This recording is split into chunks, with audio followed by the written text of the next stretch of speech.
휴식 같은 일 과연 로망일 뿐일까? 안녕하세요, 여러분. 오늘도 참 바쁘게 달려오셨죠? 혹시 입에 바쁘다, 시간 없다라는 말을 달고 살진 않으신가요? 우리는 늘 휴식을 꿈꿉니다.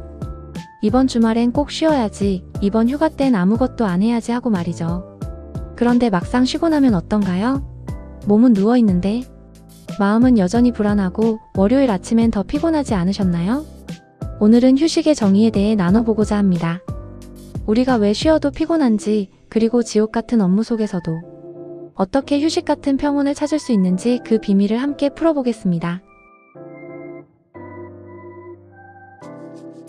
여러분, 휴식하면 뭐가 떠오르세요? 침대에 누워 넷플릭스 보기? 아니면 카페에서 멍하니 있기? 물론 그것도 휴식이 될 수 있죠. 그런데 중요한 것은 휴식이란 그저 긴장을 풀고 아무것도 하지 않는 상태가 아닙니다. 진정한 휴식은 내가 내 시간의 주인이 되는 느낌이 드는 순간입니다. 어렵게 들리시나요? 쉽게 말해, 지금 이 시간에 무엇을 할지, 무엇을 하지 않을지를 내가 스스로 결정하고 있다는 감각이 있느냐는 겁니다. 반대로 생각해 볼까요? 만약 여러분이 휴식 중이라 하루 종일 빈둥거리고 있다고 칩시다.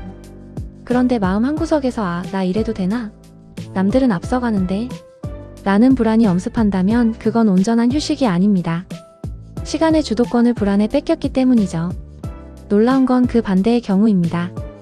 눈, 코, 뜰 새 없이 바쁜 마감 직전이라도 내가 이 일에 완벽히 몰입해서 이건 내가 결정해서 해내는 일이야 라는 충족감을 느끼고 있다면 심리학적으로는 그것 또한 일종의 휴식 상태와 맞닿아 있다는 겁니다.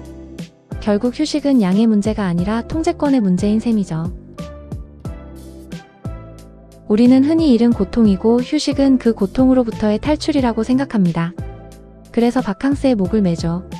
하지만 여러분도 경험해 보셨을 거예요. 최고급 호텔 예약하느라 스트레스 받고 비행기 시간에 쫓기고 가서도 사진 찍느라 바쁘고 결국 육체적 피로만 잔뜩 짊어지고 돌아오는 그 허망한 휴가 말입니다. 여기 아주 재미있는 사례가 하나 있습니다.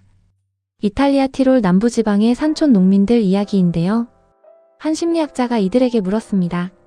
당신들은 일과 여가 시간을 어떻게 구분하나요? 그러자 농민들이 눈을 동그랗게 뜨고 반문했습니다. 젖소 젖을 짜고 잡초를 뽑고 애들한테 옛날 이야기 해주고 다 같이 모여 아코디언 연주하는 게 그게 무슨 차이가 있나요? 이분들에게는 일과 삶이 분리되어 있지 않았습니다. 매 순간 자신의 주권 아래 그 행위 자체에 온전히 집중하며 즐거움을 느끼고 있었기 때문이죠.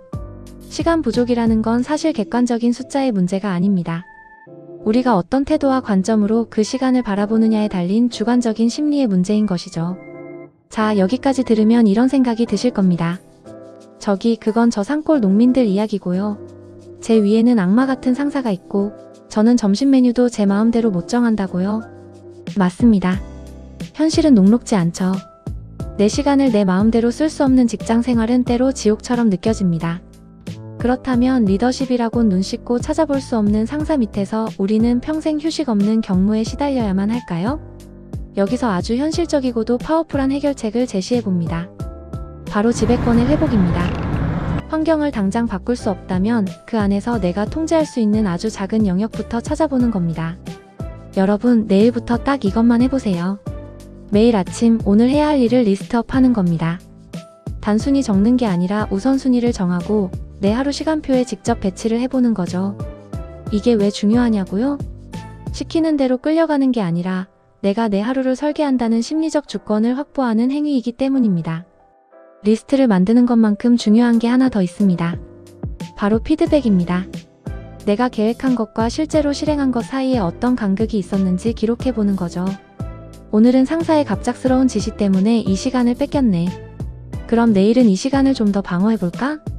이렇게 조금씩 내 시간의 지배권을 넓혀가는 과정에서 우리는 성취의 기쁨을 느낍니다.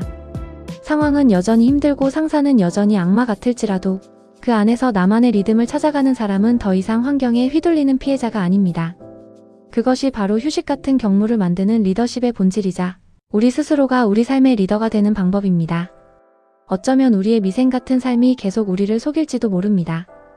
하지만 내가 내 시간의 주인이라는 감각을 놓지 않는다면 우리는 그 경무 속에서도 숨 쉴 틈을 찾아낼 수 있습니다. 오늘 여러분의 리스트에는 무엇이 적혀 있나요? 혹시 남이 적어준 숙제들로만 가득 차 있지는 않으신가요? 잠시 멈춰서 하늘을 한번 보세요. 그리고 단 1분만이라도 내가 결정한 나만의 시간을 가져보시기 바랍니다. 진정한 생산성은 바로 그 시간의 주권에서 나오니까요. 오늘 이야기가 여러분의 지친 일상의 작은 쉼표가 되었길 바랍니다. 그리고 오늘 내용을 실제로 실천해 볼 수 있는 도구를 소개합니다. 바로 스케투라는 플래너예요. 시간을 계획하고 사용한 시간을 기록하고 계획과 실행과의 간극을 피드백해 볼 수 있는 가장 강력한 도구입니다. 디지털 시대의 아날로그 기록의 힘은 여전히 독특한 강력한 힘이 있습니다. 관심 있으신 분은 sketo.com, scheto.com을 방문해 보세요. 좀 더 자세한 설명이 있습니다. 다음 시간에는 의지력을 발휘하고 지탱하는 법에 대해 이야기 나눠보겠습니다. 오늘도 여러분의 시간을 응원합니다. 감사합니다.